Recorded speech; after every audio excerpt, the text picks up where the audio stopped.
Assalamualaikum warahmatullahi wabarakatuh. Saya Nim Mutmainnah dengan NIM 19921420096. Prodi Akuntansi S1 kelas C. Kali ini saya akan membahas tentang sejarah perkembangan standar audit di Indonesia.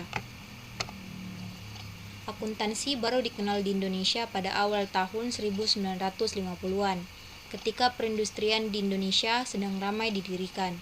Bahkan saat itu, sistem akuntansi Amerika mulai diperkenalkan di perguruan tinggi di Indonesia.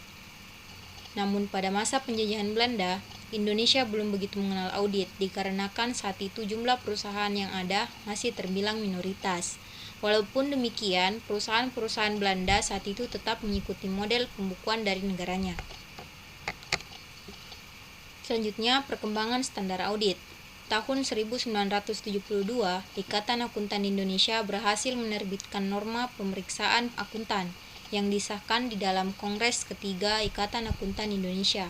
Pada tanggal 19 April 1986, norma pemeriksaan akuntan yang telah diteliti dan disempurnakan oleh tim pengesahan serta disahkan oleh pengurus Pusat Ikatan Akuntan Indonesia sebagai norma pemeriksaan yang berlaku efektif selambat-lambatnya untuk penugasan pemeriksaan atas laporan keuangan yang diterima setelah tanggal 31 Desember 1986.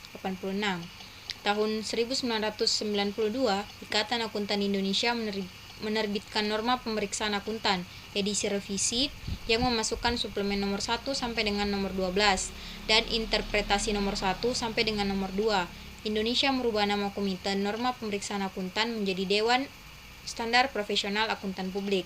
Selama tahun 1999, Dewan melakukan perubahan atas Standar Profesional Akuntan Publik per 1 Agustus 1994 dan menerbitkannya dalam buku yang diberi judul Standar Profesional Akuntan Publik per 1 Januari 2001. Di Indonesia, sebelum terbentuknya Institut Akuntan Publik Indonesia, standar auditing ditetapkan oleh Ikatan Akuntan Indonesia, Kompartemen Akuntan Publik.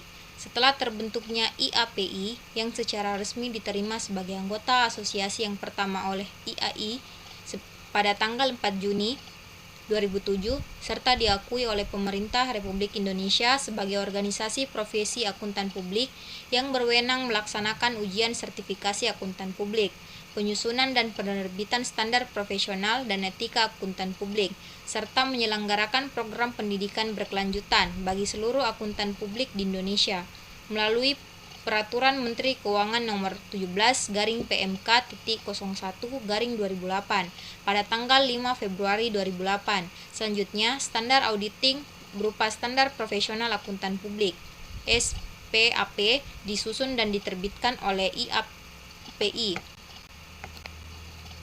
Sejarah perkembangan standar akuntansi di Indonesia. Berikut adalah perkembangan standar akuntansi di Indonesia mulai dari awal sampai dengan saat ini menuju konvergensi dengan IFRS.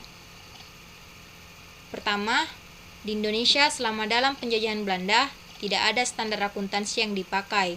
Indonesia memakai standar gaya Belanda. Sampai tahun 1955, Indonesia belum mempunyai undang-undang resmi atau peraturan tentang standar keuangan. Pada tahun 1974, Indonesia mengikuti standar akuntansi Amerika yang dibuat oleh IAI yang disebut dengan prinsip akuntansi. Yang keempat, tahun 1984, prinsip akuntansi di Indonesia ditetapkan menjadi standar akuntansi. Akhir tahun 1984, standar akuntansi di Indonesia mengikuti standar yang bersumber dari IASC, International Accounting Standard Committee. Sejak tahun 1994, IAI sudah komite mengikuti IASC atau IFRS. Tahun 2008 diharapkan perbedaan PSAK dengan IFRS akan dapat diselesaikan. Tahun 2012 ikut IFRS sepenuhnya. Pengadopsian standar akuntansi internasional di Indonesia. Saat ini, standar akuntansi keuangan nasional sedang dalam proses konvergensi secara penuh dengan International Financial Reporting Standard (IFRS) yang dikeluarkan oleh IASB International Accounting Standard Board.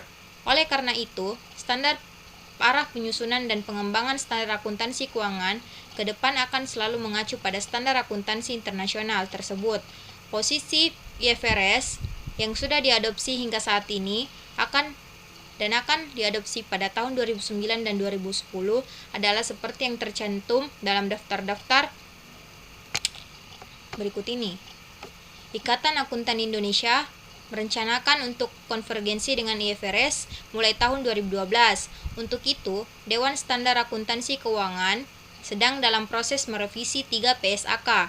Yang pertama PSAK nomor 22, yang kedua PSAK nomor 58, dan yang ketiga PSAK nomor 48. Berikut adalah program pengembangan standar akuntansi nasional oleh DSAK dalam rangka konvergensi dengan IFRS yang bersumber dari Ikatan Akuntan Indonesia tahun 2008. Pada akhir 2010 diharapkan seluruh IFRS sudah diadopsi dalam PSAK.